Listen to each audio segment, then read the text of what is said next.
நான் பகிரங்கமாகவே என்னை அறிமுகம் செய்து கொள்கிறேன்.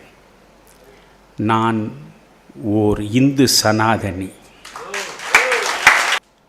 இந்த தமிழ் சமூகத்தினுடைய ஒற்றுமைக்கே ஊறு விளைவித்த ஒரு கூட்டம் உண்டென்றால் அதுதான் இந்த திராவிட மாடல் கூட்டம். நாம் அனைவரும் சூத்திரர்கள். சூத்திரன் என்றால் அடிமை, சூத்திரன் என்றால் தாசி மகன். இன்னும் கொஞ்சம் கூடுதலாக பெரியார் சொல்லுவார், சூத்திரன் என்றால் டேஷ் மகன் என்றெல்லாம். நம்பிக்கையின் மீதுதான் எந்த மார்க்கமும் கட்டப்பட்டிருக்கிறது. நம்பிக்கை நீங்கள் பெறவில்லை என்றால் நீங்கள் ஒரு மதவாதியாக, ஒரு சமயவாதியாக இருப்பதற்கு சாத்தியமே இல்லை. கன்னிமேரிக்கு இயேசு பிறந்தாரா என்று கேள்வி கேட்டால் நீ கிறிஸ்துவன் இல்லை. மண்ணிலிருந்து நபிகளார் விண்ணேற்றம் கொண்டாரா? அதை நீங்கள் சந்தேகித்தால் இஸ்லாமியராக இருக்க முடியாது.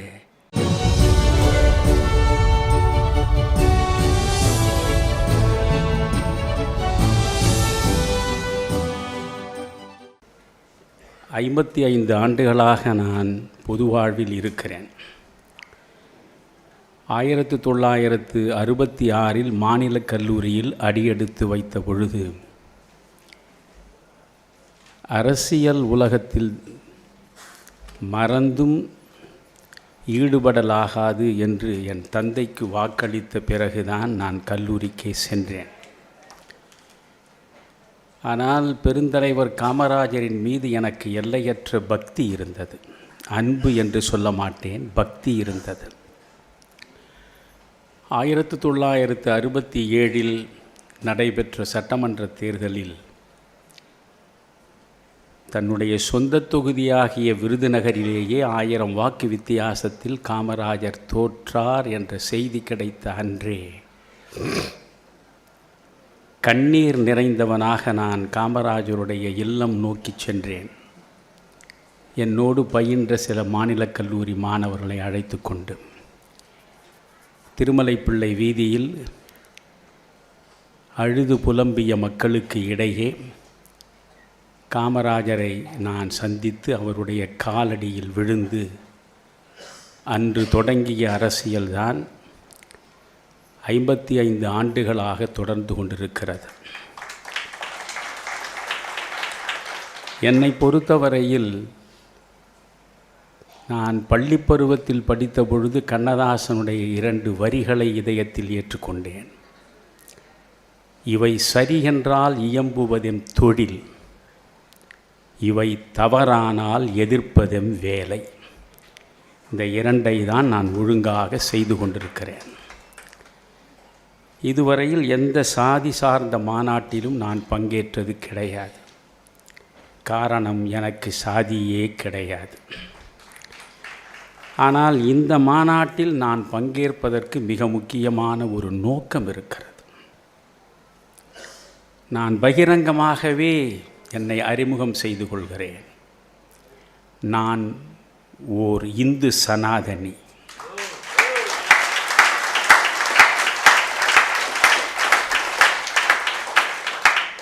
நான் நெஞ்சில் நேர்ந்து கொண்ட காந்தியடிகள் தன்னை ஒரு இந்து சனாதனி என்று தான் சொன்னார். என் 2 விழிகளாக நான் பாவிப்பது இலக்கிய உலகில் பாரதி, ஆன்மீக உலகில் விவேகானந்தர். இந்த 2 பேரும் இந்து சனாதனிகள்தான். எனவே நீங்கள் ஒவ்வொருவரும் இந்து சனாதனியாக இருப்பதில் பெருமை கொள்ள வேண்டும். சனாதனம் என்பது குறிப்பிட்ட மக்களுக்கானது அல்ல.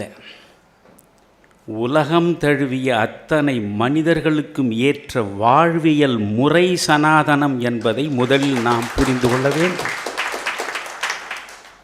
அது ஒரு அற்புதமான வாழ்வியல் முறை. திரு உதயநிதி அவர்கள் கொசுவை அழிப்பது போல், மலேரியாவை அழிப்பது போல், டெங்குவை அழிப்பது போல் சனாதனத்தையும் அழித்துவிட்டுத்தான் அடுத்த வேலை என்று சொன்னார். கடந்த 70 ஆண்டுகளுக்கு மேல் பொய்யையே பேசிக்கொண்டிருக்கிறார்கள். தமிழிலே அழகான ஒரு மொழி உண்டு. பொய்யுடை ஒருவன் சொல்வன்மையினால் மெய்போலும்மே மெய்போலும்மே, மெய்யுடை ஒருவன் சொல்லமாட்டாமையால் பொய்போலும்மே பொய்போலும்மே. திரும்ப திரும்ப வசீகரமான வார்த்தைகளை வைத்துக்கொண்டு இந்த தமிழ் சமூகத்தினுடைய ஒற்றுமைக்கே ஊறு விளைவித்த ஒரு கூட்டம் உண்டென்றால் அதுதான் இந்த திராவிட மாடல் கூட்டம். நண்பர்களே, ஒன்றை இரண்டாக பிரிப்பதில் எந்த பெருமையும் இல்லை. இரண்டை ஒன்றாக இணைப்பதிலேதான் மனித வாழ்வின் உன்னதம் இருக்கிறது. நீங்கள் ஒரு பூவை காலையில் வைகறை பொழுதில் பனிபடர்ந்த சூழலில் மலர்ந்திருக்கிற நிலையில் அதை நீங்கள் பார்க்கிற பொழுது அது எவ்வளவு வசீகரமாகவும் அழகாகவும் இருக்கிறது. ஆனால் அந்த பூவை எடுத்து இதுதான் காம்பு, இதுதான் இதழ், இதுதான் மகரந்த கேசரம் என்று தனித்தனியாக நீங்கள் பிரித்து பார்க்கிற தருணத்திலேயே அதனுடைய உயிர்ப்பு தன்மையை அது இழந்துவிடும். ஒரு சமூகமும் அப்படித்தான். குறிப்பிட்ட ஒரு சாதியை சார்ந்தவர்களை ஒதுக்குவது, புறக்கணிப்பது, வெறுப்பது, பகைப்பது என்று புறப்பட்டு விட்டால் அந்த நிலைக்கு உள்ளாகக்கூடிய மனம் உள்ளவர்களை மனிதர்கள் என்றே நான் கருதவில்லை. மனிதன் என்ற வார்த்தைக்கு பொருள் என்ன? மண் பிளஸ் இதன் இணைத்தால் மனிதன். சக மனிதர்களுக்கு இதமாக நடந்து கொள்ளக்கூடிய இதயம் உனக்கு இருந்தால்தான் நீ மனிதன். சக மனிதர்களுக்கு இதமாக இருக்க வேண்டும். ஆனால் ஒரு குறிப்பிட்ட சாதியை, ஒரு குறிப்பிட்ட சமூகம் என்று நான் சொல்ல மாட்டேன். நீங்கள் பிராமணர்கள் என்பவர்கள் ஒரு சமூகம் அல்ல. பிராமணர்கள் ஒரு சமூகத்தின் தவிர்க்க முடியாத ஒரு அங்கம். நீங்கள் ஒரு அங்கம். அனைவரும் சேர்ந்ததுதான் ஒரு சமூகம். ஆனால் இவர்கள் எப்படி பிரிக்கிறார்கள்? மத்திய ஆசியாவிலே இருந்து புறப்பட்டு இந்தியாவின் வடமேற்கில் பஞ்சாபிலே வந்து தங்கியவர்கள்தான் இந்த ஆரியர்கள். அந்த ஆரியர்கள்தான் இந்த பிராமணர்கள். எனவே இவர்கள் வேறு, நாம் வேறு. எந்த வகையிலும் பண்பாடு, கலாச்சாரம் என்று எந்த வகையிலும் இவர்களும் நாமும் ஒன்று அல்ல என்று தான் பேசுகிறார். நண்பர்களே, மத்திய ஆசியாவிலே இருந்து அந்த காலச்சூழலில் இவர்களே சொல்கிறார்கள், கிமு 1500ஆம் ஆண்டு அந்த நேரத்தில் தான் இவர்கள் மத்திய ஆசியாவிலிருந்து புறப்பட்டார்கள் என்றால் கிமு 1500 ஆண்டுகளுக்கு முன்பு, அதாவது 3500 ஆண்டுகளுக்கு முன்பு மத்திய ஆசியாவிலே இருந்து ஒரு கூட்டம் புறப்பட்டு இந்தியாவில் நிலை கொள்வதற்கு வருகிறது என்றால் யோசித்து பாருங்கள். அவ்வளவு நெடிய தூரம் அவர்கள் எப்படி பயணித்தார்கள், எப்படி வந்தார்கள்? சரி, மத்திய ஆசியாவிலே இருந்து 3500 ஆண்டுகளுக்கு முன்னாலே மேற்கு பஞ்சாபில் வந்து நிலை கொள்ளுகிற வரையில் அவர்கள்தான் ஆரியர்கள் என்று சொல்கிறீர்களே. இந்த மத்திய ஆசியாவிலிருந்து வழிநெடுக வந்தார்களே, அவர்கள் விட்டு விட்டு வந்த ஆதாரங்கள் எவை? இன்றைக்கு தமிழ் சான்றோர்கள் கீழடி ஆராய்ச்சியை செய்து சிந்து சமவெளி நாகரிகத்திற்கும் முற்பட்ட நாகரிகம் தமிழர் நாகரிகம் என்று நிரூபிப்பதற்கு முனைகிறீர்கள் அல்லவா? அதுபோல் 3500 ஆண்டுகளுக்கு முன்பு அவர்கள் புறப்பட்டிருந்தால் புறப்பட்ட இடங்களிலெல்லாம் ஏதாவது ஒரு சுவடு, ஒரு தடயம் இருந்திருக்க வேண்டும் அல்லவா? இல்லை. அதனாலே தான் பிராமண ஆதிக்கத்தினால் சொல்லொணா துயரங்களை அனுபவித்தவர்கள் நாங்கள் என்று பேசிய அம்பேத்கர் அவர்கள் மிக தெளிவாக சொல்கிறார்.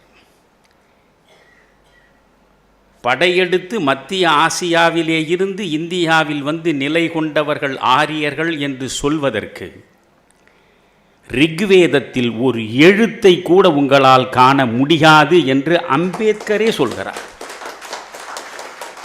இதைவிட ஒரு வரலாற்று பொய் வேறு எதுவுமே இருக்க முடியாது. இது ஒரு வரலாற்று பொய், திரும்ப திரும்ப சொல்லி நிலைநிறுத்த முயலுகின்ற ஒரு மிக மோசமான பொய். விவேகானந்தரும் இதைத்தான் சொல்கிறார். யார் ஆரியன்? இந்தியா முழுவதும் இருக்கக்கூடிய பண்பாட்டினுடைய அடிவேரை நீங்கள் அகன்று பார்த்தால் தெரியும். ஒரே பண்பாடு. அந்த பண்பாட்டின் பெயர்தான் சனாதனம். நான் என்ன சொல்கிறேன், இந்த சனாதனம் பற்றி பேசுபவர்களுக்கே புரிதல் இல்லை. சனாதனம்தான் தீண்டாமையை கொண்டு வந்தது, சனாதனம்தான் பெண்ணடிமையை கொண்டு வந்தது, சனாதனம்தான் சாதிகளை கொண்டு வந்தது, சனாதனம்தான் உயர்வு தாழ்வை கற்பித்தது என்று சொல்லக்கூடிய ஒருவருக்கும் சனாதனம் என்றால் என்ன என்று தெரியாது. அதுதான் உண்மை. நான் ஒரு இந்துவாக இருக்கிற நிலையில் என் இந்திய பண்பாட்டை, இந்து பண்பாட்டை அறிந்து கொள்ள வேண்டும் என்கிற ஆர்வத்தின் பார்ப்பட்டு நான் வேதங்களை வாசித்திருக்கிறேன். நீங்கள் 108 உபனிஷதங்கள் இருக்கின்றன என்றால் அவற்றில் பெருமைக்குரியதாக போற்றப்படுகிற 13 உபனிஷதங்களையும் நான் வாசித்திருக்கிறேன். நான் மிக தெளிவாக கேட்கிறேன், எந்த ஒரு உபனிஷதத்திலாவது சாதி குறித்து, அந்த சாதியின் பார்ப்பட்ட உயர்வு தாழ்வு குறித்து ஒரு சொல், நான் ஒரு வரி கூட அல்ல, ஒரு சொல் இருக்கிறதா எனக்கு நீங்கள் எடுத்து காட்டுங்கள். நீங்கள் திரும்ப திரும்ப என்ன சொல்கிறீர்கள்? வேதங்களிலேயே முதன்மையானது, முக்கியமானது ரிக்வேதம். இன்னும் சொல்லப்போனால் உலகத்திலேயே முதல் நூலாக பார்க்கப்படுவது ரிக்வேதம். அந்த ரிக்வேதத்தில் புருஷ சூக்தத்தில் சொல்லப்பட்டிருக்கிறது என்று நீங்கள் சொல்லிக் கொண்டிருக்கிறீர்கள். பிரம்மனுடைய தலையிலே பிறந்தவன் பிராமணன், தோளிலே பிறந்தவன் சத்திரியன், தொடையிலே பிறந்தவன் வைசியன், பாதத்தில் பிறந்தவன் சூத்திரன் என்று அந்த நாளில் 3500 ஆண்டுகளுக்கு முன்னாலேயே ரிக்வேதத்தில் சாதி பாகுபாடு இருக்கிறதா இல்லையா என்கிறார்கள். நான் தெளிவாக சொல்கிறேன், நீங்கள் ரிக்வேதம் முழுவதையும் படித்து பாருங்கள். அந்த புருஷ சூக்தத்தை தவிர வேறு எங்காவது இது போன்ற ஒரு பிரிவுகள் பேசப்படுகின்றனவா என்று நீங்கள் தேடி தேடி பாருங்கள். அப்படி என்றால் என்ன? அந்த புருஷ சூக்தத்தில் இருக்கக்கூடிய அந்த இடம் இடைச்செருகல். அது பின்னாலே எவனோ ஒருவன் செருகிவிட்டு போனது. அது உண்மையான வேதவரி இல்லை. கம்பன் ராமாயணத்தை கொடுத்தான், 12000 பாடல்கள் கம்பன் விளங்கியதாக இன்றைக்கு இருக்கிறது. ஆனால் 12000 பாடல்களும் கம்பன் எழுதவில்லை. சென்னை கம்பன் கழகம் மிகுந்த ஆய்வுகளுக்கு உட்படுத்தி ஒரு பதிப்பை கம்பராமாயணத்தில் போட்டிருக்கிறார்கள். ஒவ்வொரு காண்டத்திற்கு பின்னாலும் மிகை பாடல்கள் என்று போட்டிருப்பார்கள். அவ்வளவும் இடைச்செருகல்கள். நான் கேட்கிறேன், 9ஆம் நூற்றாண்டில் வந்த கம்பனுடைய ராமாயணத்திலேயே இத்தனை இடைச்செருகல்கள் இருக்கின்றன. நீங்கள் வியாசர் வடித்து கொடுத்த மகாபாரதம் இன்றைக்கு 1,00,000 ஸ்லோகங்களை கொண்டது. இந்த 1,00,000 ஸ்லோகங்களையும் வியாசர் கொடுத்தாரா அல்லது இதற்குள்ளே இடைச்செருகல்கள் இருக்கின்றனவா என்பது ஆய்வுக்குரியது. ஏன் இந்த புருஷ சூக்தம் இடைச்செருகல் என்று நான் சொல்கிறேன்? வேறு எந்த இடத்திலும் நீங்கள் வேதங்களில் இந்த பாகுபாட்டை பார்க்கவே முடியாது, எங்கேயும் பார்க்க முடியாது. சூத்திரன் என்பது திரும்ப திரும்ப பெரியாரின் சீடர்களும் இந்த மண்ணில் சொன்னது. நாம் அனைவரும் சூத்திரர்கள். சூத்திரன் என்றால் அடிமை, சூத்திரன் என்றால் தாசி மகன். இன்னும் கொஞ்சம் கூடுதலாக பெரியார் சொல்லுவார், சூத்திரன் என்றால் டேஷ் மகன் என்றெல்லாம். இதை நீங்கள் ஒப்புக்கொள்கிறீர்களா என்பார். நண்பர்களே, நான் சொல்கிறேன், சாந்தோக்கிய உபநிஷத்தை படியுங்கள். நீங்கள் பிரம்மசூத்திரம் இருக்கிறது, இந்த உபனிஷதங்கள் அத்தனையும் சேர்த்து வழங்கி இருக்கிற சாரத்தை இறக்கி வைத்திருப்பது தான் பிரம்மசூத்திரம். பிரஸ்தானத்திரயம் என்று பேசுகிறோம். உபனிஷதம், பகவத்கீதை, பிரம்மசூத்திரம் மூன்றும் சேர்ந்ததுதான் பிரஸ்தான திரயம். ஒரு ஹிந்து என்று சொல்லிக் கொள்வதில் உங்களுக்கு பெருமை இல்லை. இவற்றையெல்லாம் நீங்கள் வாசிப்பதில்லை. இந்த கம்ப்யூட்டர் உலகத்தில் இவற்றையெல்லாம் நீங்கள் வாசிப்பதில்லை. அதனால் அவர்கள் வசதிக்கு பேசுவதை உங்களால் மறுக்க முடியவில்லை. அதுதான் இங்கே முக்கியமானது. தேடி தேடி பாருங்கள். நீங்கள் இந்த வேதங்களை வைத்துக்கொண்டு பார்க்கிற பொழுது நான் தெளிவாக சொல்கிறேன், வேத காலத்திற்கு அடுத்தது உபநிடத காலம். வேதங்களை பொறுத்தவரையில் பிரம்மம் பேசப்படவில்லை. ஆனால் வேதங்களை பொறுத்தவரையில் நம்மை மீறிய ஒரு ஆற்றல் இருக்கிறது என்பதை அவர்கள் உணர்ந்தார்கள். பிறப்புக்கு முன்னால் நடந்தது என்ன தெரியாது, இறப்புக்கு பின்னால் நிகழப்போவது என்ன தெரியாது. பிறப்புக்கு முன்பு ஒரு சூனியம், இறப்புக்கு பின்பு ஒரு சூனியம்.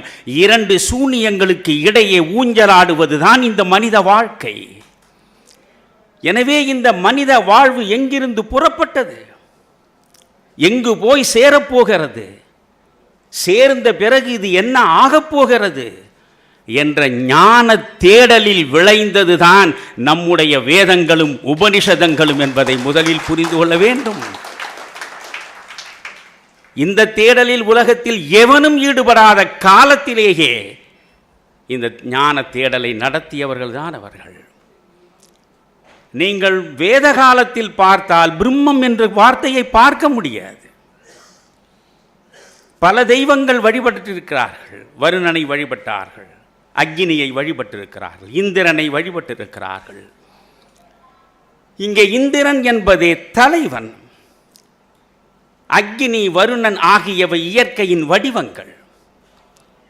எனவே இங்கே இவற்றையெல்லாம் அவர்கள் தெய்வமாக வழிபட்டாலும் அவர்களுக்குள்ளே மிக தெளிவான ஒரு பார்வை இருந்ததுதான் நமக்கான வியப்புக்குரியது. ஏகம் சத் விப்ரா பகூதா வதந்தி, ரிக்வேதத்தில் தானே இருக்கிறது. ஏகம் சத் விப்ரா பகூதா வதந்தி என்ன பொருள்? உண்மை ஒன்றுதான், அது பல வடிவங்களில் பார்க்கப்படுகிறது. உண்மை என்பது எது? உண்மைதான் கடவுள். Truth is God, God is truth. அது ஒன்றுதான், உண்மை ஒன்றுதான். யூத மதத்திற்கு ஒரே கடவுள், கிறித்துவமும் ஒரே கடவுள், இஸ்லாமும் ஒரே கடவுள் என்று பேசுகின்றனவே, இவையெல்லாம் பிறப்பதற்கு முன்பே ஒரு 3500 4000 ஆண்டுகளுக்கு முன்னாலேயே இறைவன் என்ற ஒருவன் இருக்கிறான். நம்மை மீறிய, இயற்கையை மீறிய ஒரு பேராற்றல் இருக்கிறது. அந்த பேராற்றல் தான் நம்மை படைத்தது, அந்த பேராற்றல் தான் நம்மை இயக்குகிறது. அந்த பேராற்றல் ஒன்றுதான், அது பல வடிவங்களில் வாழ வைக்கிறது. எனவே ஏகம் சத் விப்ரா பகூதா வதந்தி என்று ஒரு தெய்வம், ஏக தெய்வ வழிபாடுதான் உண்மையான இந்து சமயத்தின் அடித்தளம். தெய்வம் என்று பேசியது வேதம். பிரம்மம் என்ற வார்த்தைக்கும் வேதத்திற்கும் சம்பந்தம் கிடையாது. அறிவு வளர்ச்சி கால நடையில் நிகழ்வதனால் ஏற்படக்கூடிய மாற்றங்கள். உபநிடத காலத்திலேதான் ஞானத்தின் தேடலில் நிகழ்ந்த வளர்ச்சியில் வந்து சேர்ந்தது பிரம்மம். பிரம்மம் பரம்பொருள் ஒன்றுதான். அந்த பிரம்மம் குறித்து உபநிடதங்கள் பேசுகின்றன. இங்கே நான் சொன்னேன் சூத்திரன் என்ற வார்த்தைக்கு. நீங்கள் சாந்தோக்கிய உபநிடதத்தையும் கட்டாயம் தவறாமல் படிக்க வேண்டும். இந்த சாந்தோக்கிய உபநிடதத்தையும் பிரகதாரண்ய உபநிடதத்தையும் மையமாக வைத்து எழுப்பப்பட்டதுதான் பிரம்மசூத்திரம். இந்த சாந்தோக்கிய உபநிடதத்தில் ஒரு இடம் வருகிறது, சூத்திர என்று ஒரு சொல் வருகிறது. சூத்திர என்ற சொல் ஜாதியை குறிக்கிறதா? அதுதான் கேள்வி. நண்பர்களே, ஞானச்ரூ என்கிற ஒரு அரசன், இது சாந்தோக்கிய உபநிடதத்தை எடுத்து நீங்கள் பிரித்தால் படிக்கலாம். ஞானச்ரூ என்கிற ஒரு அரசன் அரண்மனையின் மேல் மாடியில் ஓய்வாக உலவிக் கொண்டிருக்கிறான். அவனுடைய புகழ் ஒளி வானம் முழுவதும் வியாபித்திருக்கிறது. அந்த நேரத்தில் சில அன்னப்பறவைகள் வான வீதியில் பறக்கின்றன. ஒரு அன்னப்பறவை இன்னொரு அன்னப்பறவையிடம் சொல்கிறது, ஞானசுருதி அங்கே இருக்கிறான் மாடியில், அவன் அருகில் நீ பறக்காதே என்கிறது. அவன் அருகில் ஏன் பறக்கக்கூடாது என்று இன்னொரு அன்னப்பறவை கேட்கிறது. அவன் தன்னுடைய பெருமையினால் புகழ்வாய்ந்த பேரொளியை வானம் வரை வியாபிக்க செய்திருக்கிறான். நீ அவனுக்கு அருகில் பறந்தால் அந்த ஒளியில் உன்னுடைய சிறகுகள் கரிந்து நீ இறந்து விடுவாய். அதனால் கொஞ்சம் தள்ளியே நாம் பறக்கலாம் என்று இந்த அன்னம் சொன்னது. உடனே அந்த அன்னம் ஏளனமாக சொல்கிறது, அப்படி என்ன பெரிய மனிதன் இவன்? ரைக்கிறவனை விட இவன் பெருங்கீர்த்தி உடையவனா? ரைக்கிறவனை விட இவன் பேராற்றல் பெற்ற முனிவனா? இவனை போய் பெருமையாக பேசுகிறாயே என்று சொல்லிக்கொண்டே பறக்கிறது. ஞானச்சுருதுவின் காதில் இது விழுகிறது. என்னை விட பெருமைக்குரியவன், என்னை விட பெரும் புகழுக்குரியவன் இங்கே இந்த மண்ணில் ஒருவன் இருக்கிறானா? யார் அந்த ரைக்கிறவன்? விசாரிக்க சொல்கிறான். வெகு தூரத்தில் ஒரு வண்டியின் கீழே அந்த ரைக்கிறவன் படுத்து கிடக்கிறான். தன்னிலும் மேலான ஒருவனை சந்திக்கிற பொழுது சில பரிசு பொருட்களோடு செல்ல வேண்டும் என்று நினைத்த அரசன் அழகிய தேரையும் பரிசு பொருள்களையும் அணிகலன்களையும் கொண்டு போய் அவன் முன்னாலே நிற்கிறான். சாந்தோக்கியோபனிடத்தை படியுங்கள். அவன் முன்னாலே நிற்கிறான். ரைக்கிறவன் விழி திறந்து பார்த்தான். சூத்ரா, இவற்றை நீயே வைத்துக்கொள் என்றான். யாரை பார்த்து சூத்ரா என்றான்? அரசனை பார்த்து சூத்ரா என்கிறான். சத்திரியனை பார்த்து சூத்ரா என்கிறான். சூத்ரா நீயே வைத்துக்கொள் என்றான்.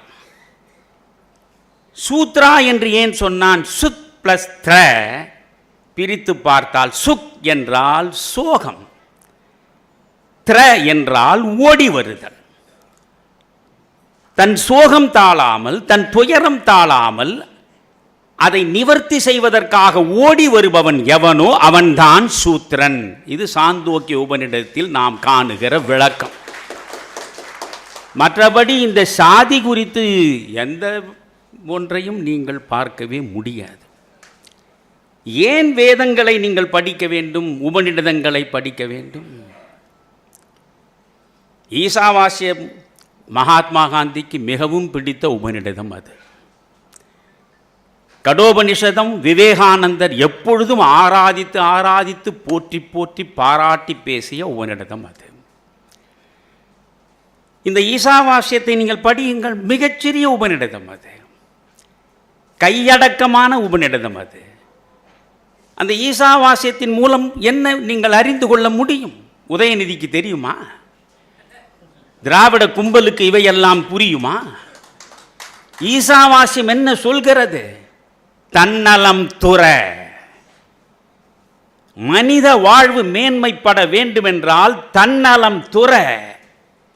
பிறர் பொருளை மறந்தும் அபகரிக்காதே.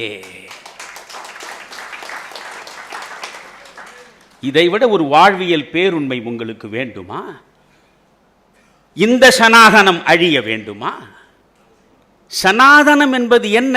வாழ்வியல் நடைமுறை, வாழ்வியல் பேருண்மைகளை வகுத்து கொடுத்திருப்பதற்கு பெயர்தான் சனாதனம். அதை சொல்வதுதான் இந்து மதம். அதனாலேதான் பாரதி சனாதனம் வேறு, இந்து மதம் வேறு என்று இப்பொழுது உங்களிடம் வாக்குகளை பெறுவதற்காக நாக்கு மாறி பேசுகிறார்கள். நாங்கள் இந்துக்களுக்கு எதிரி அல்ல, சனாதனத்தை தான் பேசுகிறோம். பாரதி தெளிவாக சொல்கிறான், சனாதனமாம் இந்து மதம். படித்து பாருங்கள். சனாதனம் வேறு, இந்து மதம் வேறு அல்ல. இரண்டும் ஒன்றின் இரண்டு பெயர்கள். இந்த சனாதனம் 4 வகுப்புகளை வைத்தது உண்மைதான். மீண்டும் பாரதியே இந்த சபைக்கு இழுக்கிறேன். அவனே சொல்கிறான், 4 குலங்கள் வைத்தான், அதை நாசமுற புரிந்தார் மூட மனிதர். 4 குலங்கள் வைத்தான், நாசமுற புரிந்தார் மூட மனிதர். அங்கே சாதி கிடையாது, தொழில் சார்ந்த 4 வகை பிரிவு. ஒரு பிராமணனுக்கு மகனாக பிறப்பதனாலேயே நீ பிராமணன் இல்லை என்று சுக்கிரநீதி பேசுகிறது, மறந்து விடாதீர்கள். ஒரு பிராமணனுக்கு மகனாக நீங்க பிறந்ததனாலேயே நீங்கள் பிராமணன் என்று பெருமை பாராட்ட முடியாது, சாந்தோக்கிய உபனிஷதம் பேசுகிறது, மறந்து விடாதீர்கள். இன்றைக்கு யாருமே பிராமணர்கள் இல்லை. பிராமணன் என்பவன் யார்? சுக்கிரநீதி அதற்கு ஒரு டெஃபினிஷன், ஒரு வரையறையே கொடுக்கிறது. ஞானம், தர்மம், புலனடக்கம், பணிவு, ஒழுக்கம், பிறர் நலம் மீது நாட்டம் ஆகிய நற்பண்புகளை கொண்டிருப்பவன்தான் பிராமணன். நீங்கள் தமிழ் இலக்கியத்தில் பார்த்தால் ஒரு இடத்தில் அந்தணன் என்றிருக்கும், ஒரு இடத்தில் வேதியன் என்றிருக்கும், ஒரு இடத்தில் பிராமணன் என்றிருக்கும், ஒரு இடத்தில் பார்ப்பான் என்றிருக்கும். நீங்கள் என்ன நினைக்கிறீர்கள்? பார்ப்பான் என்று சொன்னாலே கெட்ட சொல் என்று நினைக்கிறீர்கள். சிலப்பதிகாரம் என்ன பேசுகிறது? பார்ப்பார் பசு, பார்ப்பார் அறவோர் பசு, பத்தினி பெண்டிர், மூத்தோர் குழவி என்று இவரை விட்டு தீத்திரத்தார் பக்கமே சேர்க என்று அக்னி தேவனுக்கு மதுரையை எரிப்பதற்காக கண்ணகி கட்டளையிடுவதை இளங்கோவடிகள் சுட்டிக்காட்டுகிறார். பார்ப்பார் என்றால் வேறொன்றுமில்லை, நீங்கள் இருபிறப்பாளர்கள்.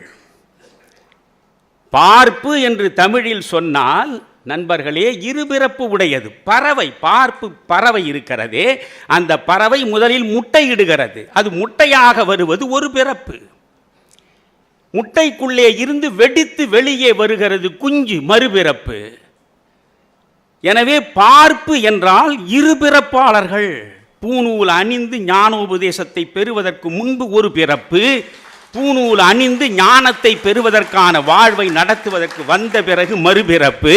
எனவே நீங்கள் இருபிறப்பாளர்கள். புரிகிறதா? இதை சிலப்பதிகாரம் சொல்கிறது. மாமுது பார்ப்பான் மறைவழி காட்டிட தீவலம் வந்தார்கள் கண்ணகியும் கோவலனும் என்று சொன்னதனாலேயே இளங்கோ பார்ப்பன அடிமை. பெரியார் திருக்குறளையே ஏற்றுக்கொள்ளவில்லையே. உலகமறை என்று நாம் பேசுகிறோம், பொதுமறை என்று பேசுகிறோம். ஆனால் பெரியார் திருக்குறளையே ஏற்றுக்கொள்ளவில்லை. அவர் ஒரு இடத்தில் சொல்கிறார், கூட்டி கழித்து பார்த்தாலும் 1330 குறட்பாக்களில் 30 குறள்களைத்தான் என்னால் ஒப்புக்கொள்ள முடியும் என்கிறார். சிலப்பதிகாரம் வடித்தவன் பார்ப்பன கூலி. வான்மீக ராமாயணத்தை தமிழிலே வடித்து கொடுத்து தமிழ் இலக்கிய உலகத்தில் கற்பனையின் சிகரத்திலே போய் நின்ற கம்பன் பார்ப்பன கூலி. எவனெல்லாம் பிராமணர்களினுடைய பெருமைகளை மறைக்காமல் பேசுகிறானோ அவனெல்லாம் விபீஷணர்கள், பிராமண அடிமைகள். அப்படி என்றால் நீங்கள் யாருக்கு அடிமைகள்? நான் கேட்பதுதான், இந்த பிராமணர்கள் மீது எனக்கு இருக்கிற மரியாதை. நான் பேசுவது என்றால் வேதங்களிலிருந்து உபனிஷதங்களிலிருந்து வரிசையாக நான் கிருபானந்த வாரியார் நாட்கணக்கில் காலட்சேபம் செய்வது போல் நான் செய்து கொண்டே இருப்பேன். நீங்கள் முதலில் ஈசாவாசியம் என்பதை நீங்கள் முதலில் படியுங்கள். ஈசாவாசிய உபனிஷதம். அந்த ஈசாவாசிய உபனிஷதத்தில் எடுத்தவுடனே சொல்கிறான், தன்னலத்தை துறக்க வேண்டும், வாழ்வையே தியாகமாக்கு. அதுதான் ஈசாவாசியத்தினுடைய மிக முக்கியமான அடிப்படை கருத்து. உன் வாழ்வை நீ தியாகமாக்கு. வாழ்வை தியாகமாக்க வேண்டும் என்பதுதான். நீங்கள் வேள்வி நடத்தினார்கள், வேத காலத்தில் வேள்வி நடத்தினார்கள். வேள்விக்கு என்ன பெருமை நண்பர்களே? வேள்வியினுடைய நோக்கம் என்ன? வேள்வி தீயில் இந்த பிரபஞ்சம் முழுவதிலும் உங்களுக்கு எவையெல்லாம் வந்து சேர்ந்தனவோ அவை அனைத்தையும் பிறருக்கு சென்று சேரட்டும் என்று சொல்வதற்காகத்தான் நமக்கு கிடைத்தவற்றையெல்லாம் அந்த ஞான அக்கினியில் கொண்டு போய் போடுவதற்கு பெயர்தான் வேள்வி. இந்த மண் எதையெல்லாம் எனக்கு கொடுத்திருக்கிறதோ இவை எனக்கு மட்டுமே சொந்தமானவை இல்லை, இவை அனைத்தும் அடுத்தவர்களுக்கும் சென்று சேர வேண்டும் என்பதற்காக நடத்துவதுதான் வேள்வி. எந்த இடத்திலாவது ஒரு குறிப்பிட்ட பிராமணர்களுக்கு மட்டும்தான் இந்த நல்லது நடக்க வேண்டும், மற்ற சாதியினருக்கு எந்த நன்மையும் கிடைக்கக்கூடாது என்று எங்காவது உண்டா? எந்த வேதத்திலாவது உண்டா? லோக சமஸ்தா சுகினோ பவந்து, உலகம் முழுவதுமே இன்பமாக இருக்க வேண்டும் என்பதுதானே பிரார்த்தனை.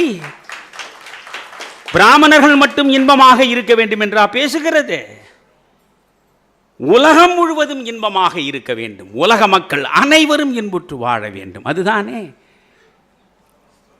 எனவே ஒவ்வொன்றாக நீங்கள் பார்க்க வேண்டும். மாண்டூக்கிய உபநிடதம் என்று இருக்கிறது, தயவு செய்து படியுங்கள்.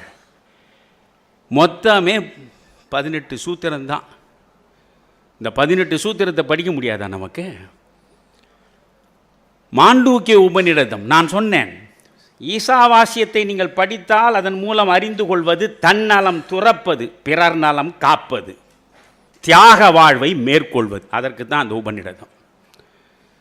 இந்த மாண்டூக்கியத்தை நீங்கள் படியுங்கள், மாண்டூக்கிய உபநிடதம். நான் அதனால்தான் ஒரு நேர்காணலில் சொன்னேன், என் அன்பிற்கினிய உதயநிதிக்கு மாண்டூகம் என்றால் முதலில் என்னவென்று தெரியுமா? சனாதனம் பற்றியெல்லாம் வாய் திறந்து பேசுகிறீர்களே, ஒரு விளையாட்டு பிள்ளை தாத்தாவின் கருணையால் உம் தந்தை இடத்திற்கு வந்து சேர்ந்தார், உம் தந்தையின் கருணையால் நீங்கள் அந்த இடத்திற்கு வந்து சேர்ந்திருக்கிறீர்கள். இது இந்த தமிழ் மண்ணுக்கு வாய்த்த சாபம், வேறென்ன? சாபம் தானே. நீங்கள் என்ன செக்கு இழுத்த செம்மல்களா? வஉசியின் வாரிசுகளா? யார் நீங்கள்? இந்த தேசம் விடுதலை பெறுவதற்காக தமிழ்நாட்டில் இந்த தேசிய நெருப்பை கனலாக கொழுந்து விட்டு எரிய செய்தவர்கள் 3 பேர். ஒருவன் பாட்டு திறத்தாலே வையகத்தை பாலித்திட வந்த பாரதி, இன்னொருவன் அழுகிய நிலையிலேயும் பாரதியின் பாடல்களை தெரு தெருவாக பாடி பாடி தேசப்பற்றை வளர்த்தெடுத்த சுப்பிரமணிய சிவம்,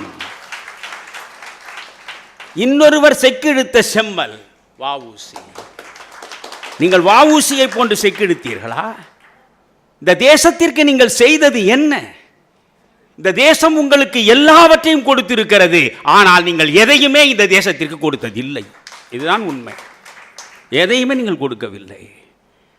நீங்கள் என்ன செய்கிறீர்கள்? எல்லாவற்றையும் பிரிக்கிறீர்கள். மதத்தை வைத்து மனிதர்களை பிரிப்பது, இனத்தை வைத்து மனிதர்களை பிரிப்பது, மொழியை வைத்து மனிதர்களை பிரிப்பது, பிரிவு சக்திகளாக, பிளவு சக்திகளாக, வெறுப்பு நெருப்பை வளர்த்தெடுக்கக்கூடியவர்களாகத்தான் இந்த மண்ணில் நீங்கள் கடந்த காலங்களில் அரசியலை செய்து கொண்டிருக்கிறீர்கள், இன்றும் செய்து வருகிறீர்கள். காந்தியம் என்பது அனைவரையும் ஒன்றாக இணைப்பதற்கானது, அனைவரையும் ஒன்றாக இணைப்பது. அதற்காகத்தான் நான் மாண்டூக்கிய உபநிடத்தை பேசுகிறேன். மாண்டூக்கிய உபநிடதம், மாண்டூகம் என்றால் தவளை. இவையெல்லாம் எப்பொழுது பிறந்தன? 3000 ஆண்டுகளுக்கு முன்னாலே. புத்தன் 2600 ஆண்டுகளுக்கு முன்னால் பிறந்தான். புத்தனே இந்த உபநிடத கருத்துக்களுக்கு எதிராகத்தான் அவன் பேசுகிறான் என்றால் அவனுக்கு முன்னாலே உபநிடதங்கள் இருந்தன. சாங்கிய யோகத்தை முழுமையாக பயின்று சாங்கிய யோகத்தின் செல்வாக்கை நீங்கள் புத்த மதத்தில் பார்க்கலாம், புத்தருடைய சிந்தனைகளில் பார்க்கலாம். அப்படி என்றால் ஒரு 3000 ஆண்டுகளுக்கு முன்னாலே இந்த பிறந்த உபநிடதம் மாண்டூக்கியம். மாண்டூகம் என்றால் தவளை, மாண்டூகம் என்றால் தமிழில் தவளை. ஏனது மாண்டூக்கிய உபநிடதம் எனப்படுகிறது? யோசியுங்கள். தவளை ஒரு ஆண்டில் 9 மாத காலம் சேற்றில் புதையுண்டு கிடக்கும். குளத்திலும் குட்டையிலும் அடியாழத்திலே அது புதையுண்டு கிடக்கும். 9 மாதம் யாருக்கும் தெரியாமல் அடிகாலத்தில் புதையுண்டு கிடக்கும் அந்த தவளை மழை காலத்தில் மட்டும்தான் வெளியே வந்து சத்தம் எழுப்பும். புரிகிறதா? அதுபோன்றுதான் இந்த மண்ணுக்கான வாழ்வியல் பேருண்மைகளை வகுத்து கொடுப்பதற்காக புறப்பட்ட முனிவர்கள் முழுவதுமாக தங்களை அரண்யங்களிலே போய் தனிமைப்படுத்தி கொண்டார்கள். எந்த கானகத்தில் எவன் இருப்பான் என்று யாருக்கும் தெரியாத நிலையில் தன் அடையாளத்தை இழந்து தன் இருப்பிடத்தை துறந்து தனித்து தவமியற்றி நெடுங்காலம் தவமியற்றிய நிலையில் அவர்களுக்குள்ளே வந்து சேர்ந்ததே அந்த ஞானம். அந்த ஞானத்தை பிறகு மக்களுக்கு வழங்கி அவர்களை மேன்மைப்படுத்த வேண்டும் என்பதற்காக பலகாலம் தனித்து கிடந்தவர்கள், பலகாலம் தனித்து தவமிருந்தவர்கள் தாங்கள் பெற்ற அனுபூதியை மற்றவர்களுக்கு வெளிப்படுத்தி அவர்களுக்கு வழிகாட்ட வேண்டும் என்று வருகிறார்கள் வெளியே. தவளை 9 மாதம் உள்ளே இருந்து மழைக்காலத்தில் வெளியே வந்து சப்தமிடுவதைப் போல இந்த மாபெரும் சான்றோர்கள் மறைந்து வாழ்ந்து தனிமை தவமிருந்து ஞான தேடலில் ஈடுபட்டு பெற்ற ஞானத்தை அடைந்த அனுபூதியை ஒரு கட்டத்தில் வெளியே வந்து சொன்னார்கள். அதுதான் மாண்டூக்கிய உபநிடதம். அந்த மாண்டூக்கிய உபநிடதம் அதன் முழு தாற்பயம் என்ன? ஒன்றுமில்லை, எல்லாமே ஒன்றுதான். மாண்டூக்கியம் சொல்வது வேறொன்றுமில்லை, எல்லாமே ஒன்றுதான். பொதுவாகவே வேதங்களும் உபனிஷதங்களையும் வைத்துக்கொண்டு நாம் பார்த்தால் அவை எவற்றை வைத்துக்கொண்டு ஆய்வு நடத்துகின்றன? உலகம், உயிர் இரண்டையும் படைத்த இறைவன். இறைவன், உலகம், உயிர், இந்த மூன்றை பற்றி ஆய்வு செய்வதுதான் வேதங்கள். இந்த மூன்றை பற்றி ஒரு முடிவுக்கு வர முயன்று பார்ப்பதுதான் உபநிடதங்கள்.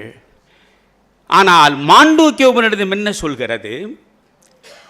இறைவன் உலகத்தை படைத்தான், உலகத்தில் இறைவன் மனிதனை படைத்தான் என்று பிரித்து பிரித்து பார்க்காதே. இறைவன், உலகம், உயிர்கள் மூன்றுமே ஒன்றுதான். ஒன்றை தவிர வேறு எதுவுமே இல்லை. ஒன்று ஒன்று. அன்பின் உன்னதம் என்பது ஒன்று, ஒருமை. ஔவையார் ஒரு வரி சொல்லவில்லை? ஒன்றாக காண்பதுவே காட்சி. கண்டதெல்லாம் காட்சி அல்ல, அனைவரும் ஒன்றாக நிற்கிற பொழுது உருவாகிறதே ஒரு காட்சி. அதுதான் உன்னதமான உயர்ந்த காட்சி. அப்படி என்றால் இந்த மாண்டூக்கிய உபநிடதம் சொல்வது என்ன? அனைத்தும் ஒன்றுதான் என்கிறது. அனைத்தும் ஒன்று என்றால் அங்கே சாதி ஏது? அங்கே பிரிவு ஏது? அங்கே உயர்வு ஏது? தாழ்வு ஏது? எங்கிருந்து வந்தான் தாழ்த்தப்பட்டவன்? எங்கிருந்து வந்தான் மேற்குலத்தோன்? இறைவனும் உலகமும் உயிர்களும் ஒன்று. இறைவனிலிருந்து உலகத்தையும் பிரிக்க முடியாது, உலகத்திலிருந்து உயிர்களையும் பிரிக்க முடியாது என்ற ஒன்றின் தன்மையை உணர்த்துவதுதான் மாண்டூக்கிய உபநிடதத்தினுடைய மிக முக்கியமான நோக்கம். தைத்திரிய உபநிடதம் இருக்கிறது, படியுங்கள் தயவு செய்து. நான் பிராமணன் என்று சொல்லிக் கொள்வதில் ஒரு பயனும் இல்லை. நான் சூத்திரன், நீங்கள் சொல்லுகிற பாஷையில் பார்த்தால் நான் தான் தேடி தேடி படிக்கிறேன். தைத்திரிய உபநிடதத்தை படியுங்கள். வாழ்க்கை கலையை வகுத்து கொடுத்திருப்பது தைத்திரிய உபநிடதம். நீங்கள் எப்படி வாழ வேண்டும் அவ்வளவு அற்புதமாக வரி வரியாக சொல்வது தைத்திரிய உபநிடதம். ஒரு குரு மாணவனுக்கு விளக்கம் தருவது போன்றுதான் அந்த உபநிடதம் அமைந்திருக்கும். அந்த ஒரு உபநிடதத்தை மட்டும் இன்றைக்கு பிள்ளைகள் படித்தால் ஆசிரியருக்கும் பிள்ளைகளுக்கும் இடையே பிணக்குகள் வருவதற்கும் அவமரியாதைகள் அரங்கேறுவதற்கும் வாய்ப்பே கிடையாது. படித்து படித்து நான் வியக்கிறேன். இவையெல்லாம் 3500 ஆண்டுகளுக்கு முன்னால். நான் என்ன சொல்கிறேன்? நீங்கள் மனுஸ்மிருதியை பிடித்து கொண்டு பேசுகிறீர்கள். மனுஸ்மிருதி எவ்வளவு மோசமானது! அந்த மனுஸ்மிருதி தானே பெண்ணடிமைத்தனத்தை பேசுகிறது, மனுஸ்மிருதி தானே ஜாதியை பேசுகிறது.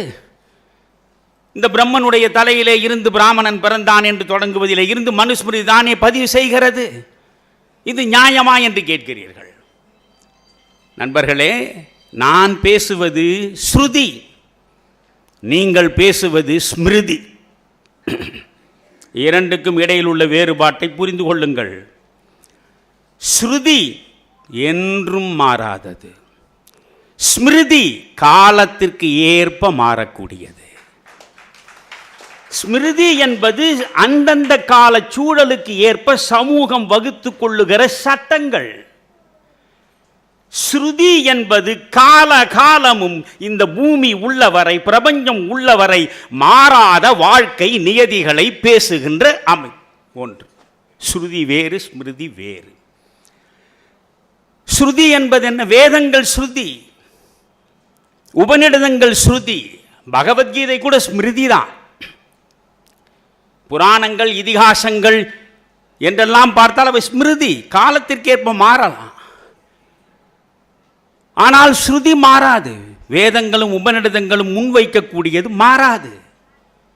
அம்பேத்கர் ஒரு இடத்தில் தெளிவாக சொல்கிறார், எல்லாமே மாறும். மார்க்சியம் அதைத்தானே பேசுகிறது, எல்லாமே மாறும். அவர் சொல்கிறார், there is nothing fixed, nothing eternal, nothing sanadhana, and everything is changing. இதுதான் அம்பேத்கருடைய ஸ்டேட்மெண்ட். nothing fixed, எதுவுமே நிலையாக நிற்பதில்லை. nothing eternal, அழிவற்றது, அமரத்துவம் வாய்ந்தது என்று எதுவும் இல்லை. சனாதனம் என்பது அழியாதது என்று சொல்ல முடியாது. everything is changing, எல்லாமே மாறக்கூடியது என்கிறார் அம்பேத்கர். தோன்றியது அனைத்தும் அழியும், அதில் மாற்றம் இல்லை. ஆனால் உண்மை என்பது என்ன? நேற்று ஒன்றாகவும் இன்று ஒன்றாகவும் நாளை ஒன்றாகவும் நிறம் மாறினால் அதற்கு பெயர் உண்மை அல்ல. உண்மை என்றைக்கும் உண்மையாகவே நிலைத்து நிற்கும். அந்த உண்மைதான் கடவுள். அந்த கடவுளை பேசுவதுதான் சனாதனம். எனவே சனாதனம் என்றைக்கும் நிலையானது, அது அழியாது. ஸ்ருதி எப்படி வந்தது? அது எழுதப்படாதது. ஸ்ருதியை யாரும் எழுதவில்லை. வானவீதியில் வந்து சேர்ந்த காற்று அன்றைய மகா முனிவர்களின் காதுகளிலே விழுந்து அவை கொடுத்த அனுபூதியின் விளைவாக வெளிப்பட்டவைதான் ஸ்ருதி. இந்த ரிக், யஜூர், சாம, அதர்வண வேதங்கள் என்று நீங்கள் இன்னும் கொஞ்சம் பார்க்க வேண்டும். உண்மையிலேயே வேதங்களை பற்றி பேசுவதென்றால் ரிக், யஜூர், சாம வேதங்களோடு நிற்கணும். அதர்வண வேதத்தை கூட கணக்கிலே சேர்க்க மாட்டார்கள். திரிவியம் என்றுதான் பேசுவார்கள். ரிக், யஜூர், சாமம். ஏன் அதர்வனத்தை பேசவில்லை என்றால், அதர்வன வேதத்தில் உன் பகைவனை அழிப்பதற்கு என்ன செய்யலாம் என்பது உட்பட பேசுகிறது. சனாதனம் எவனையும் அழிப்பதற்கு எதையும் பேசுவது கிடையாது. நம் பகைவனாக இருந்தாலும் அவனை திருத்த முயல்வோமே தவிர அவனை வருத்த முயல மாட்டோம். எனவே இந்த மூன்று தான் முக்கியம். இது என்ன காற்றிலே இருந்து வந்ததா? என்னையா கதை விடுகிறீர்கள்? இதைத்தான் இவர்கள் பேசிக்கொண்டிருக்கிறார்கள். நான் ரொம்ப பணிவோடு கேட்கிறேன். இயேசு செல்லுகிற இடமெல்லாம் பின்னாலே பெரும்பாலான மக்கள் ஆயிரக்கணக்கில் போகிறார்கள். ஒரு பாலை பெருவெளியில் ஆயிரக்கணக்கான மக்கள் இருக்கிறார்கள். அந்தி மறைந்து இரவு அப்படியே கவிகிறது. இயேசுவின் சீடர்கள் சொன்னார்கள், உங்களுக்கு பின்னாலே இப்படி ஆயிரக்கணக்கான மக்கள் வந்திருக்கிறார்கள், இவர்கள் பசியை எப்படி ஆற்றுவது என்று எங்களுக்கு புரியவில்லை. எங்களிடம் இருப்பது 5 அப்பங்களும் கொஞ்சம் மீனும் தான். இந்த 5 அப்பங்களையும் கொஞ்சம் மீனையும் வைத்துக்கொண்டு எல்லாருடைய பசியையும் ஆற்ற முடியுமா? உடனே இயேசுநாதர் அதை இப்படி கொடுங்கள் என்கிறார். அவர்கள் கொடுத்த 5 அப்பங்களையும் மீனையும் வாங்கிக் கொள்கிறார். விண்ணை நோக்கி விழியை உயர்த்துகிறார். தேவனை நெஞ்சிலே நினைக்கிறார். இறைவனை போற்றுகிறார். பிறகு சீடரும் கொடுக்கிறார். இதை கொண்டு போய் அனைவருக்கும் பகிர்ந்து கொடுங்கள் என்கிறார்.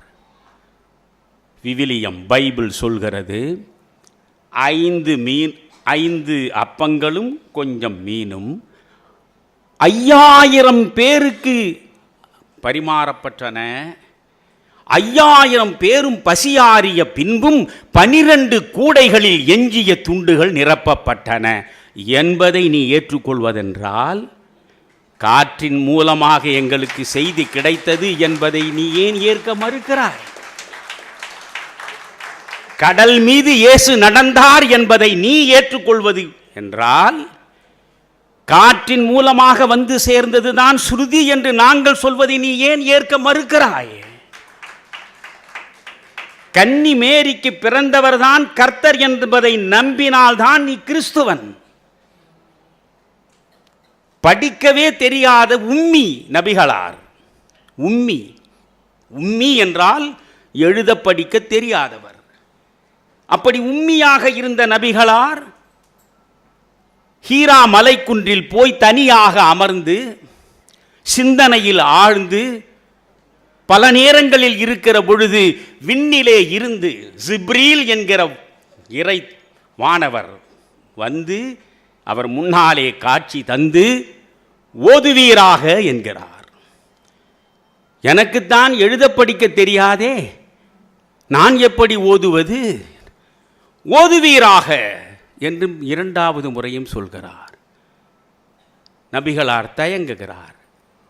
ஓதுவீராக என்று 3வது முறையும் சொல்லுகிற பொழுது அவர் மூலமாகத்தான் இறைவன் கடைசி இறை தூதர் என்று இஸ்லாம் பேசுகிறது நபிகள் பெருமானை.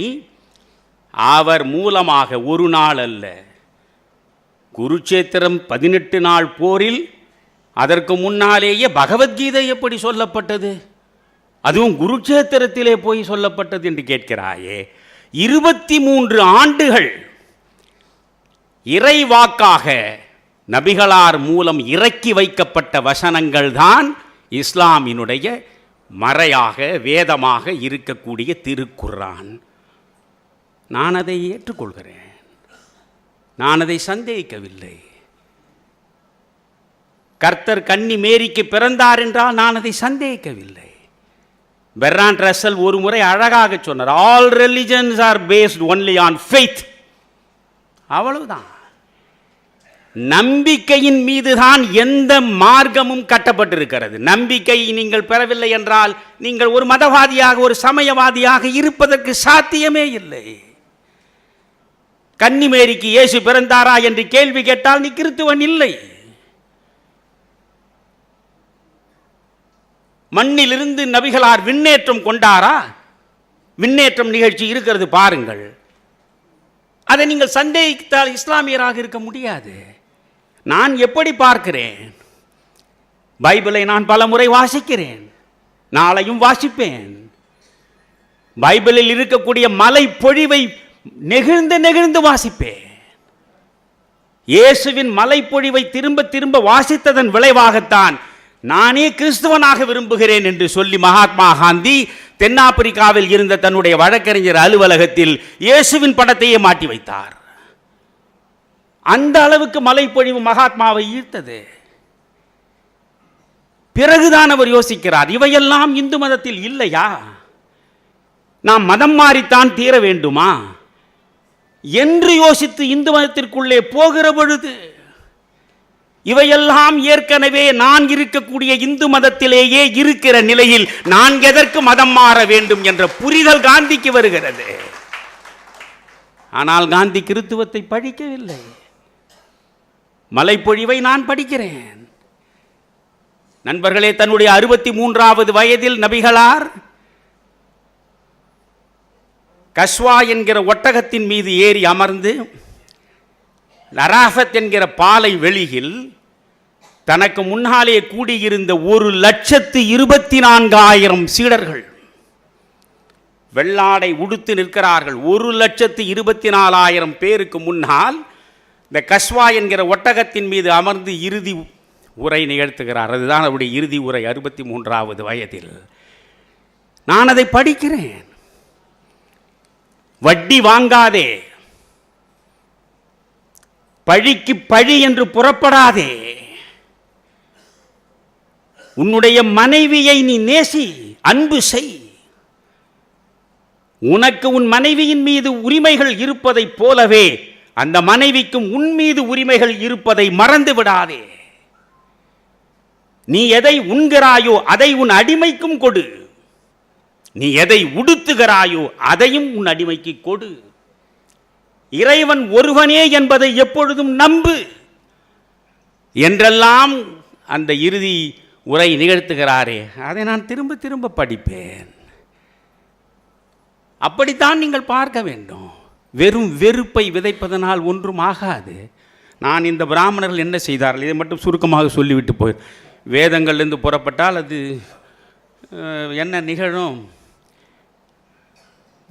மகாபாரதத்தில் வந்து சக்கர வியூகத்துக்கு நடுவே உள்ளே நுழைய தெரிந்து பிறகு வெளியே வராமல் அங்கேயே சிதைந்து போன அர்ஜுனனுடைய மகன் அபிமன்யு கதையாக போய்விடும். அவ்வளவு விவகாரங்கள் இருக்கின்றன. ஆனால் நீங்கள் பிராமண குலத்தில் பிறந்திருக்கிறீர்கள், பெருமைப்படுங்கள்.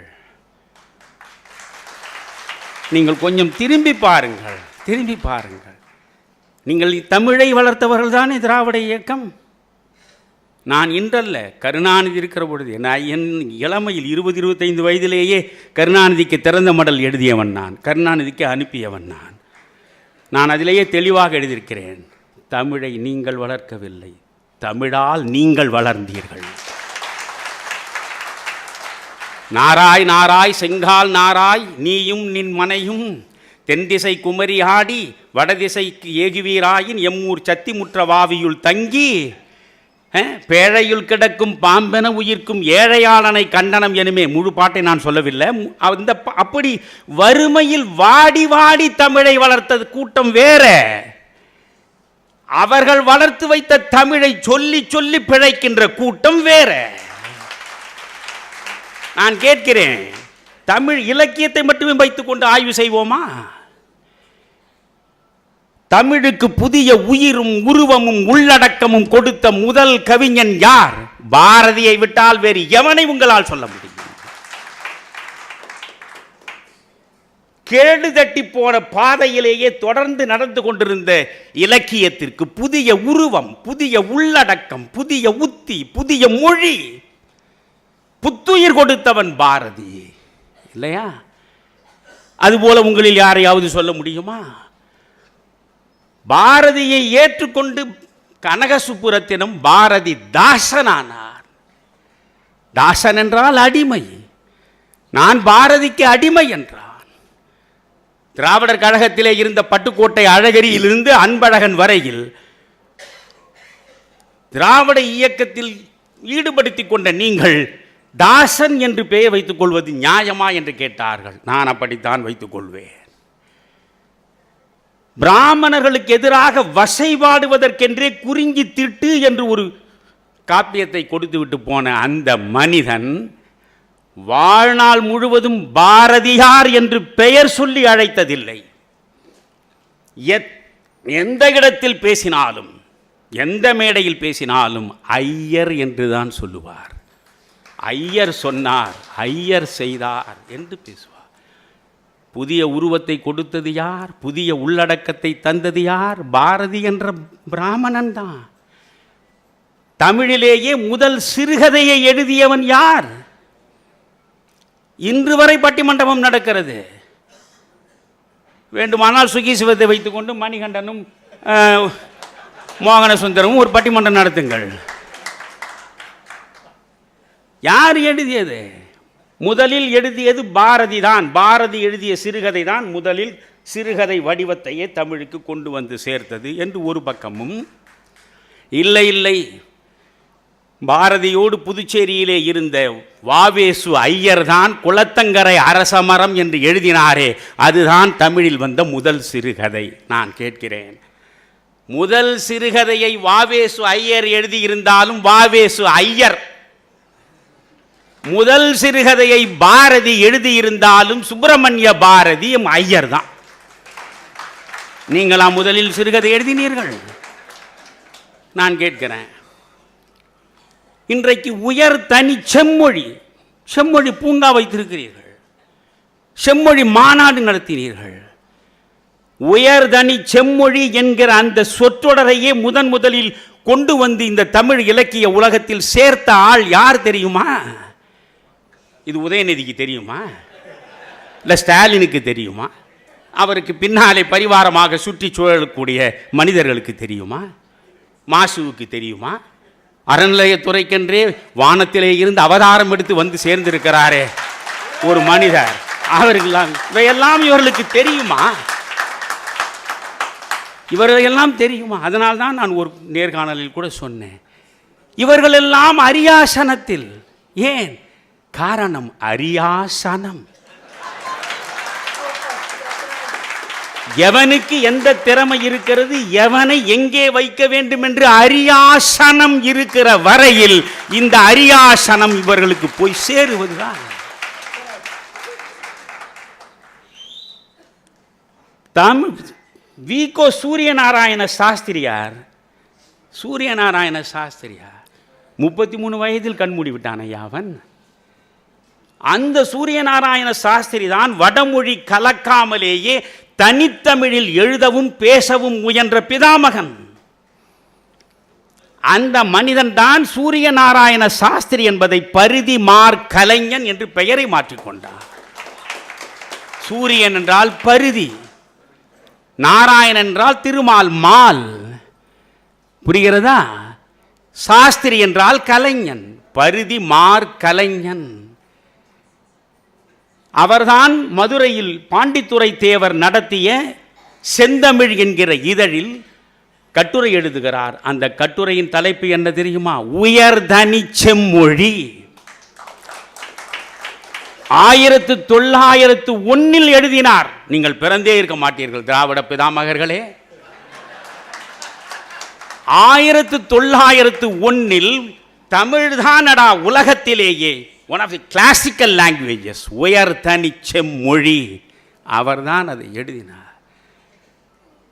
நலவெண்பாவை பதிப்பித்தார், கலிங்கத்து பரணியை பதிப்பித்தார், 2 நாடக நூல்களை இயற்றினார். ஆனால் 33 வயதில் இந்த மனிதன் மறைந்து விட்டான். அவனை நினைத்து பார்க்கிறீர்களா நீங்கள்? சரி, இது உயர்தனி செம்மொழி என்று எதை வைத்து சொல்கிறீர்கள்?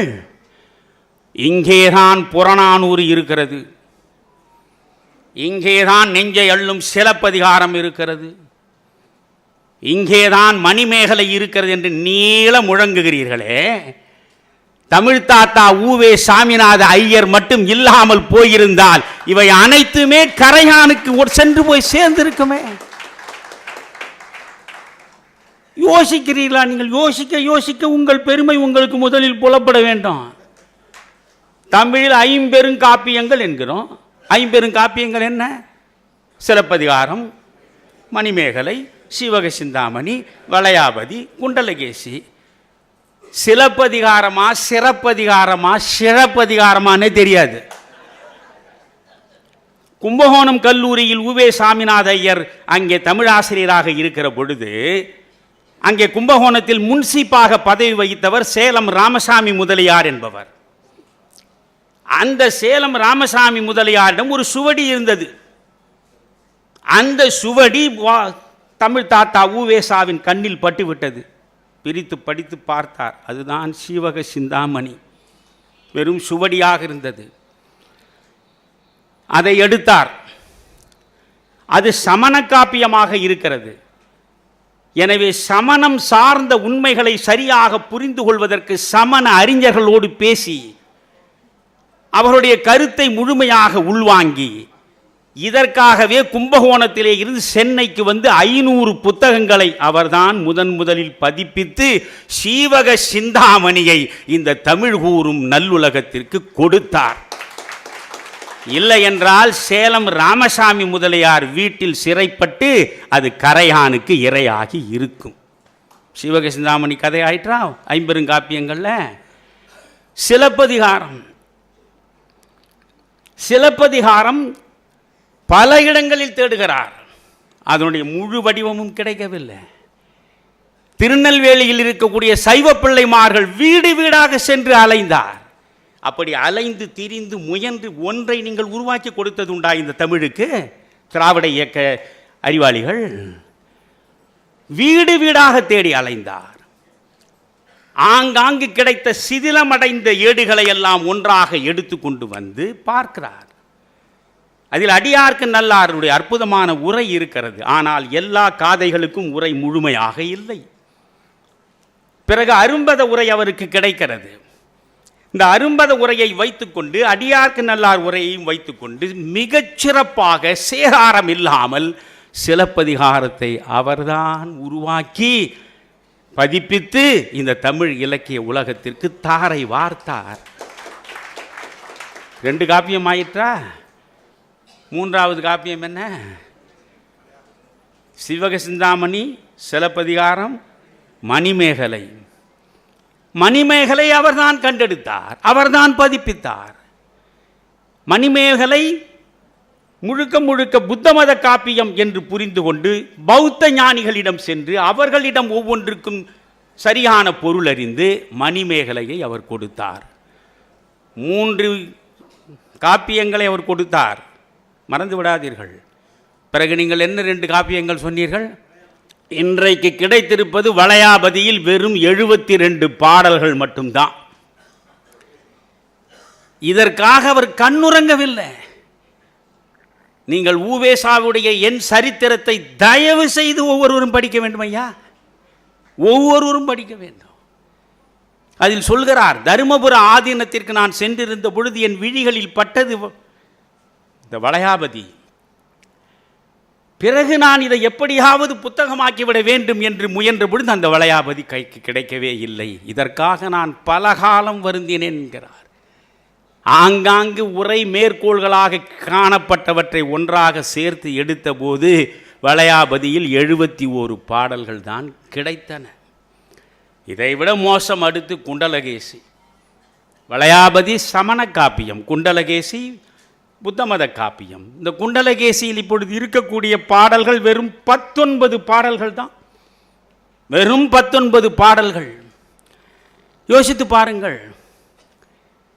பாளையாம் தன்மை செத்தும், பாலனாம் தன்மை செத்தும், காளையாம் தன்மை செத்தும், காமுறும் இளமை செத்தும், மீளும் இவ் இயல்பு மின்னே மேல் வரும் மூப்பும் ஆகி நாளும் நாள் சாகின்றோமால் நமக்கு நாம் அழாததென்னே.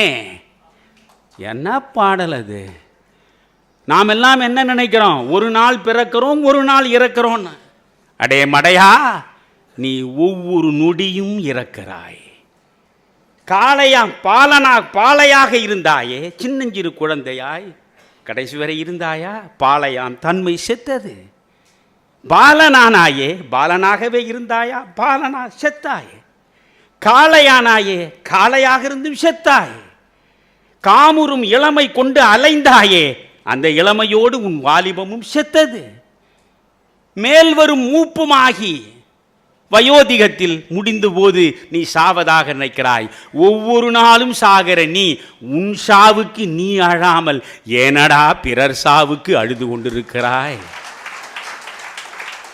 படிக்கும்போது எனக்கு எவ்வளவு வலிக்கும்.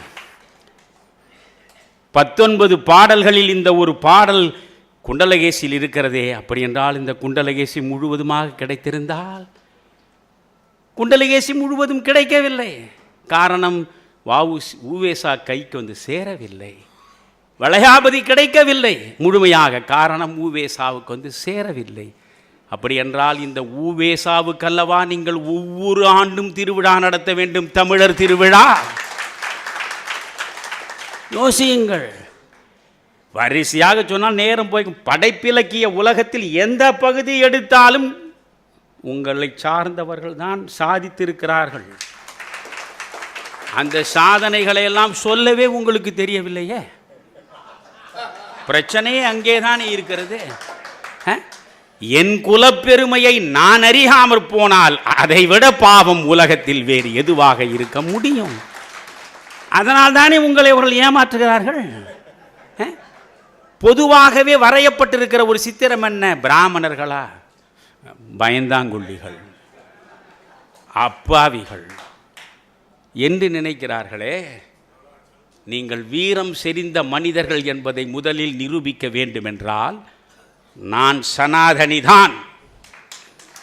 சனாதனம் என்பது உலகத்தில் உள்ள அத்தனை ஆன்மாக்கள், ஒரே வரி சொல்லி முடிக்கிறேன். எது சனாதனம்? வேதம் சொல்வதைத்தான் சொல்கிறேன், உபனிஷதம் சொல்வதைத்தான் சொல்கிறேன். எது சனாதனம்? உலகத்தில் உள்ள எல்லா உயிர்களையும் தன்னுள் காண்பதும், உலகத்தில் உள்ள எல்லா உயிர்களிலும் தன்னை காண்பதும் ஒருவனுக்கு வாய்த்து விட்டால் அவன்தான் சனாதனி. அதை சொல்வதுதான் சனாதனம். எனவே நான் ஒரு சனாதன இந்துவாக இருப்பதில் பெருமிதம் கொள்கிறேன். இந்த சனாதனத்தின் வேறாக இருக்கக்கூடிய வேதங்களையும் உபனிஷதங்களையும் அன்று தொடங்கி இன்று வரை போற்றி பராமரித்த இந்த பிராமண குலம் செழித்தோங்க வேண்டும் என்பதற்காக நான் நெஞ்சம் நிறைந்த மகிழ்ச்சியையும் நன்றியையும் வெளிப்படுத்தி விடைபெறுகிறேன். வணக்கம்.